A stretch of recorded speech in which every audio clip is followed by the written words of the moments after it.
عشان لما قلنا الناس اللي هي استهونت فكرة انها بدأت بحلق بعد الحلق لبس شفاف. طبعا مش محمد رمضان لوحده، ده فنانين كتير كده قلنا بلاش يا جماعة الحلق. لقينا بادي شفاف، بعدها لقينا جيبة، بعدها طبيعي طبعا نلاقي فنان لابس بدلة شبه بدلة الرقص او بتاع شبه البرا.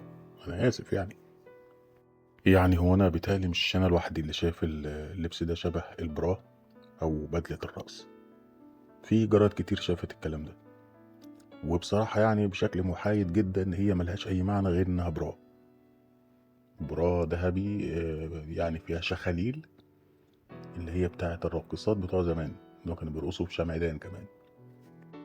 الموضوع ده هو يعني حلقة في سلسلة الحاجات الغريبة جدا والترندات أو البحث عن الترند اللي بيتحول لإدمان.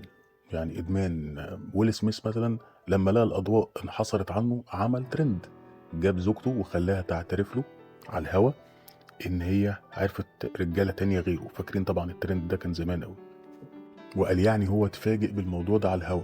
في حين اكتشفنا بعدين ان ويل سميث نفسه قال انه عادي بالنسبه له ان زوجته تعمل علاقات خارج اطار الزواج زي ما هو بيعمل خارج اطار الزواج علاقات، فهي كمان من حقها تعمل كده، وان الجواز مش هيأيد الطرفين. يعني مش هيأيدني ولا هيأيدها. طبعا ده تفكير منحط ومنحل وحاجه وحشه جدا. لكن هو معنى كلامه ان هو كان عارف من الاول، مش اتصدم على الهوا ودمع.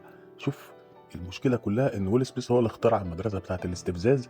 فالاستفزاز يعمل ريتش الناس تشوفك على جوجل وهتشوف على الحاجات دي كلها، فتيجي تعمل شركه دعايه مثلا زي شركه دعايه اجنبيه مثلا، تيجي تعمل ايه؟ تدور على النجم اللي هيشيل التريد مارك بتاعها، العلامه التجاريه بتاعتها، ويطلع في الاعلان بتاعهم. بيدوروا مين الاكثر رواجا والاكثر حديثا عشان يشوفوا مين اللي هيعمل الاعلان، فبالتالي السلعه هتتشاف المنتج بتاعها من عرض اكبر. والطريقه دي غبيه لان انت ممكن تجيب اكتر ناس عليها جدل اللي هي ناس عامله مشاكل.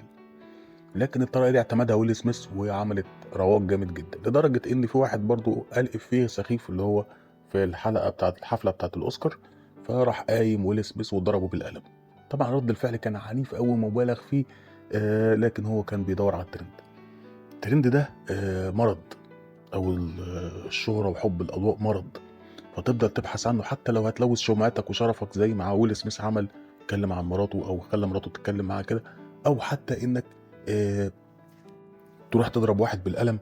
هو هوس الترند، هوس انك تبقى تحت الاضواء دايما، او انك تلبس لبس. انا بيتهيألي ان ممكن اولاد محمد رمضان في المستقبل لو اتعاركوا مع شاب ولا حاجه يقول لهم بص باباكم كان لابس ايه. يعني لبس مش لائق بصراحه. وممكن ده هو ما يكونش مسيء وانا اللي قديم ومش فاهم اي حاجه خالص، بس انت شايف ايه؟ يعني هل دي صوره مثلا يحب الواحد يسيبها لاولاده؟